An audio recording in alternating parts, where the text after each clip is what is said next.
The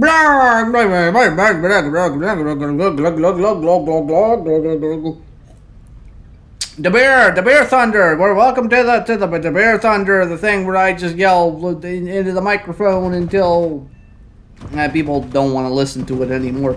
Welcome to the brand new patch, the Tuskex patch, the Ukrainian bias patch, the tank patch, where you got the tank that does the thing where it's a Russian tank, but it's not Russian because it's Ukrainian, and those are different people. But now the tank can go in reverse, and this is a major patch in September of 2025. Obviously, with this brand new patch, everything has changed, and I am more enthusiastic about War Thunder Sim and everything that's going on, more so than ever. It is great. It is fantastic. Everything is perfect. I love it. I don't like to be consistently negative all of the time, because I think that's kind of like boring. I think that's kind of like an easy cop out when it comes to War Thunder content. It's like, oh, everything sucks all the time. It's horrible. It's bad. It's not getting any better. But I mean, in all honesty, though, let's be honest. Let's look at this patch. So number one, before we look at the patch, we have to understand that the September patches that are usually pretty minor will maybe get some kind of major Christmas style patch where they'll blow up the game again, just like they did last year. So maybe we get F-22 for Christmas, who knows. But anyway, September patches are kind of super duper minor, and as a super duper minor patch, this is another ground oriented patch. This kind of added a bunch of new SAM systems to ground battles. Added the Uplot, the Ukrainian tank thing that looks like they draped a bunch of fucking shit all over it. It's a cool looking tank. It looks cool as fuck, but it has literally no effect on the things that we do. Now, speaking of the things that we do, War Thunder Sim, this update really had some couple of minor quality of life issue things that have made the game a little bit better. The Eurofighter got an HMD that has IFF now, so the Eurofighter HMD is on par with or slightly superior to the Rafale HMD now, which is technically good.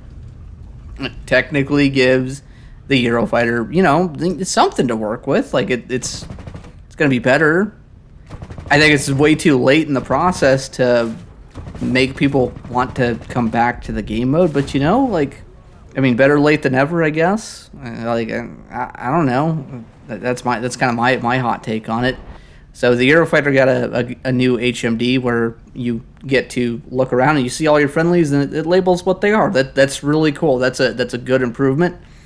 The Eurofighter also got some new kind of in the cockpit, the computer display things, the whatever, the computer screens, the tablets. The word is right off the tip of my tongue, and I'll remember it in 40 minutes, and then I'll be like, aha, and lose sleep over it. Interface in the cockpit's a little bit better. I think they de-squished the HUD. I can't tell. I played it a little bit earlier today.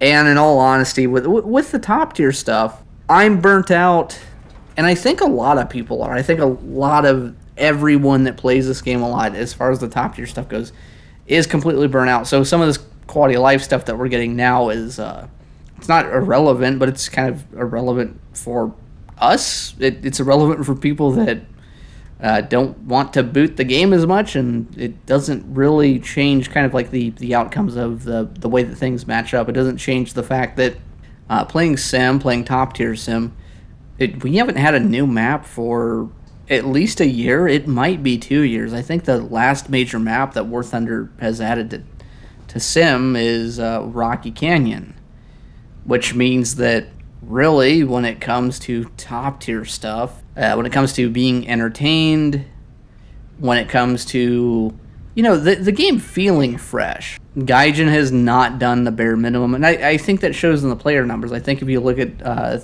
the overall player numbers for sim over the past 9 months, and you look at it through the Stat Shark lens, it's gone down by 50 to 60%. And this patch isn't going to change that. But this patch did have some other good stuff, too, as far as top tier. And once again, the mantra is going to be better late than never. The AIM-9M finally got something of a smoke trail. And it's actually really nice. Like, the AIM-9M, right now, with what they've done with it, is it produces, like, a 1/4 smoke trail for, the bit where the engine's burning, where if you're staring at the plane, you can see when the missile's launched. That is a really incredibly good change. That would have been an incredibly welcome change 2.5 years ago.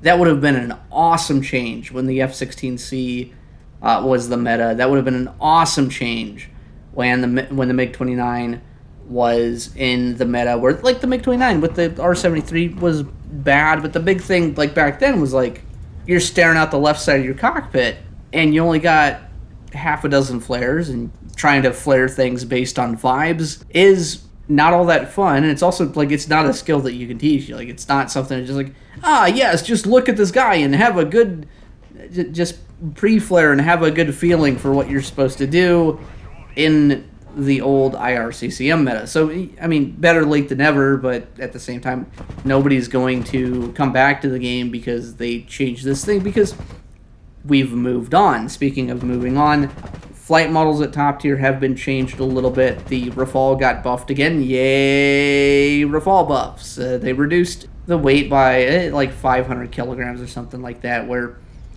it undoes probably about 50% to 2/3 of the turn rate nerf. Me being me, I already have a report in for energy retention for the Rafale. Who knows if it goes through? Who knows if Gaijin reacts to it? I really, really doubt it. But it's there. Speaking of things that still exist, top tier's still here. The Su-30's still here. And the Su-30 did receive a pretty noticeable buff to its flight model. It now pulls a good bit more at high speed. It kind of brings it in line with the F-15C and the regular Su-27 as far as high speed agility is concerned. It still bleeds speed like a bus. It's still going to be largely the same, but it's the same but better. Now, does that matter at this point? I think after 9 months of having the exact same meta, the exact same maps, the exact same color palette, the exact same amount of bugs or more bugs or less bugs, where they fix carriers on Denmark so you can take off of carriers again. I guess that's a welcome change. It shouldn't have been broken for 3 months, but I mean, I guess we're back to that point where I think largely the game mode itself it's stagnated because there's been no development. There's not even been any kind of real quality of life changes outside of kind of in the cockpit stuff and some flight model stuff that changes the way that people that constantly play the game perceive it. There's been no economy changes either. There's been nothing that kind of alleviates the issue of, like, it's not affordable to play top tier sim or play any tier of sim beyond kind of props, where a new guy comes in and he gets obliterated a couple times and he realizes, like, hey, I just lost a couple 100,000 SL.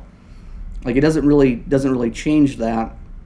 And the fact that the Eurofighter and the Rafale kind of exist in their own kind of nebulous world off on their own accord, where other planes, yeah, they can touch them, and it doesn't make that big of a difference. But people are pretty smart. People know when the deck's kind of stacked against them. People know when it's something like the Su-30, it's carried by the fact that it's a gigantic missile bus with 12 missiles, that it probably didn't need to be added the way that it was. It's not a super exciting dynamic of, like, I'm a gigantic missile bus and I get to spam all my missiles at you, like, and be like, lightning bolt, lightning bolt, lightning bolt, lake of fire, lake of fire, lake of fire, blah. And, like, it's kind of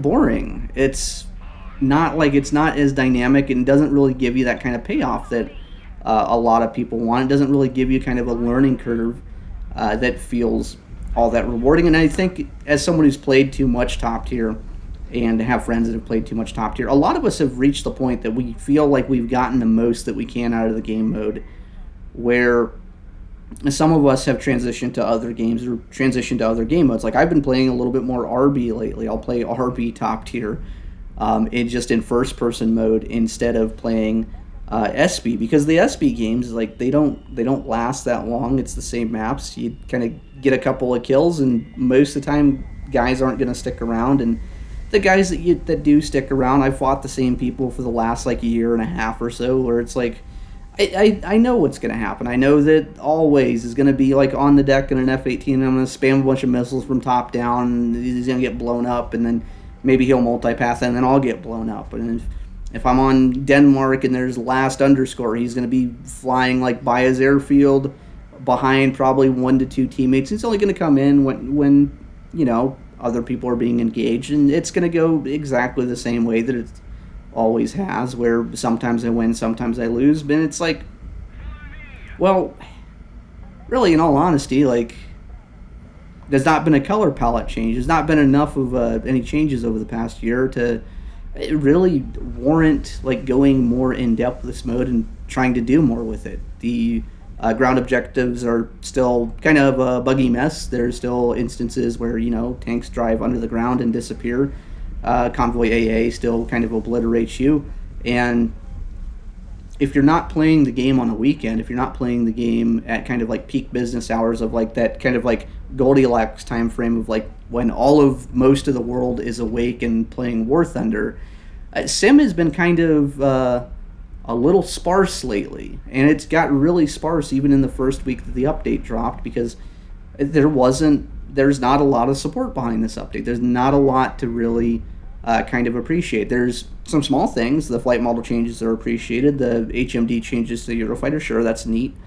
Some of the weaponry changes, I guess, are neat. The R27ER did get a pretty big buff in so far that it can exceed Mach 5 now. So it is a noticeable advantage. There are kind of situations where at very long range, if you're going to do a 50-kilometer shot with an R27ER versus an AMRAAM, the 27ER can actually reach the target first and give you enough time to notch, where there is like some play and counterplay where that new SU-27 13-3 bracket in theory would be really dynamic and really interesting against the F-16As with the AMRAAMs. That would be interesting and dynamic, but in reality, nobody really plays that bracket. Or when that bracket does exist, it's kind of lopsided on one side versus the other, and there's only like 2 games at a time, and it's usually like Denmark or Tunisia, where that kind of dynamicism just doesn't actually exist in practice. And as much as I would like it to exist in practice, to do that, to get those kind of matchups, you have to have reasonably experienced players on both sides kind of like playing the game in a way that doesn't really function the way as it's intended. You kind of have to set it up and then ignore the premise of multipathing, because even on Afghanistan, your long-range shots aren't going to hit if the guy just flies basically 50 meters on the deck. It's not until you get to that like really close range where you're shooting missiles top down that it matters, and at that point you almost need someone who's experienced enough to play well, but not experienced enough where they can just dodge them all. Because once you get to a certain point, any long-range missile is kind of like it's a feeler missile. It's kind of just a skill check. It's a way to reduce the weight of the plane. It could be interesting, but right now there's a lot that is holding back Sim, and the fact that we haven't had like a major F-22 update or some kind of missile update or something that really like brings hype back, it means that the game mode is going to stagnate at least until Christmas. I'm going to say it's going to stagnate until probably the introduction of the F-22 and the introduction of new long-range missiles or a new round of IR missiles. And I think the new update to IR missiles is going to be a huge wash. The F-22 update is going to be a huge wash, where it's going to introduce just as many problems as it solves. Like, yes, it'll be cathartic blowing up Rafales if the F-22 is like this dominating monster of a plane that just like obliterates everything by its pure aura. Like, yeah, that'll be interesting, but most of those people that are playing Rafale now are just going to hop over to the F-22 and keep doing the same thing, where guys that want kind of like a dynamic game mode are kind of like sitting there like going, I don't know, and just twiddling our thumbs. And that's one of the things I've noticed too, is as a lot of us have aged out the game mode, as a lot of us have reached kind of like the peak of potential, or as much as we can reasonably assume to get. Yes, okay, cool. Me and Simply and TFS Mustang and whatnot, we could fight each other on Afghanistan against each other and get really even better at notching and reshooting and really defining the meta and going really in depth on it. And at this point, though, I think most of us have felt that we've reached kind of like our potential, or our potential for at least the enjoyable part of the game.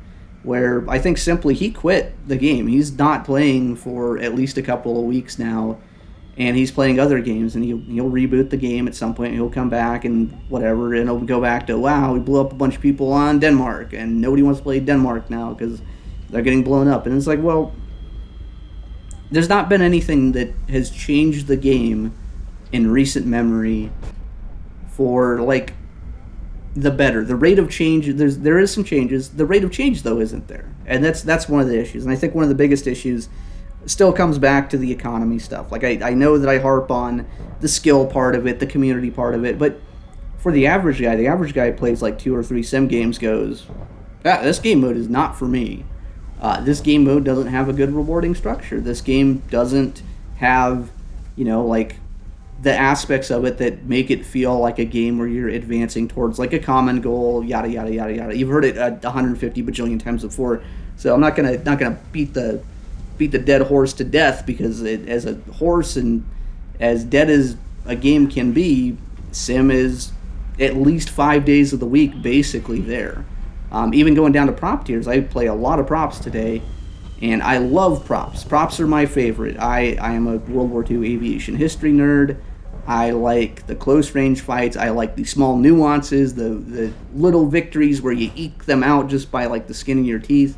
It's also one of the reasons I don't like top tier as much. Is like, yeah, you can get some of that, but like a notch fight with shoot missile, re-engage, shoot missile, re-engage, shoot missile, re-engage, shoot missile, re-engage, get to the dogfight, then win the dogfight kind of thing. Like, that's almost too many steps, and it's almost too many steps to get to like that satisfying part where most of the time it just really doesn't happen. You just notch, reshoot, missile splash damages the guy, he's dead, and at some point you get overwhelmed with like a sheer quantity of missiles, or you just get sniped by an AIM-9M that you didn't see. Speaking of that, that's one thing I did leave out. The AIM-9M, after 2 years of being completely invisible, has received a smoke trail. It has a quarter of a smoke trail for the time that the missile is burning, so that if you're looking at the plane, you can at least see that it launches. So it's reduced smoke, and it's a really good change. That's like one of the most, like, I'm super enthusiastic about that. If you did that like 2 years ago with the MiG-29 SMT and the F-16C, that would have been awesome. That would have been fantastic. That would have made things in Sim a lot less frustrating for like a crop of new players that, like, it sucks to be on the receiving end of like you're staring at a guy and you're like, did he launch a missile? Did he launch a missile? Especially when you're staring at a guy and you got 60 countermeasures and not like the 400 bajillion that we have now, where you're like, did he launch a missile? And you just kind of have to use like vibes-based flaring, where that's not a technique that you could really teach. That's not something that I can be like, okay, you got to like look at the distance and like when you see like his wing like flutter, that means the missile launch. Like that's dumb. But because the game for the past year has been so radar missile centric, so kind of like brute force, just sheer amount of missile centric, that change is great. It's also a solid year behind schedule, and because of that change, because the fact that the planes that rely on AIM-9Ms, predominantly like American planes, people are going to react a little bit negatively to that, because planes like the F-15C and the F-15E, even with their flight model changes, because those flight models got reworked, the F-16C flight model I think got reworked, but I think those reworkings amount to moving the needle very slightly in one direction. To, I think the 15E did receive a substantial improvement where it doesn't like lock up completely anymore at high speeds, similar to the way the Su-30 was changed. I think the 15C and the 16C flight model changes are significantly less minor, and I would have to kind of break out the WTRTI program and some testing to really, really dive into it. But overall, I think we've reached the point that flight models matter. It is still kind of the most important part of the sim experience. It's still the most important thing for me. But I think we've reached the point that we need some kind of gameplay development. We need some kind of economy development. We need something to drive at least like a little bit of hype here, because we had a good period where DCS imploded and War Thunder was right on the cusp of, they introduced the stuff at the right time, that they had a pretty decent audience. But as time has gone on, as the game has not been developed, as kind of game breaking bugs have just kind of persisted, that audience kind of like quickly soured on the notion and quickly realized that kind of the gameplay structure of farm or get farmed isn't like all that rewarding. So I think a lot of them have kind of like left to other games or left to other game modes that are more lucrative. That I don't necessarily see Sim recovering anytime soon without some kind of garbage hype patch or with some kind of significantly substantial change. At the same time, kind of looking at the overall Sim community, looking at the Wingling Dragon side of things, the Crab Nation side of things, like those guys, they're still there, they're still doing it, but their gameplay repertoire, their gameplay portfolio, whatever you want to call it, is kind of, it used to be probably 2/3 War Thunder, 1/3 other games. Now it's probably 2/3 other games, 1/3 War Thunder, and that 1/3 of War Thunder is also split up into less PvP stuff and more PvE stuff. Like I think Wingling and Crab, their most recent thing, has been doing B-17 single player missions created with the mission editor, which is interesting. It's kind of cool, but from a PvP aspect, like even those guys have reached the point that, even though they're not saying it, they are probably, for all intents and purposes, kind of burnt out like I am, and kind of burnt out like the rest of us are.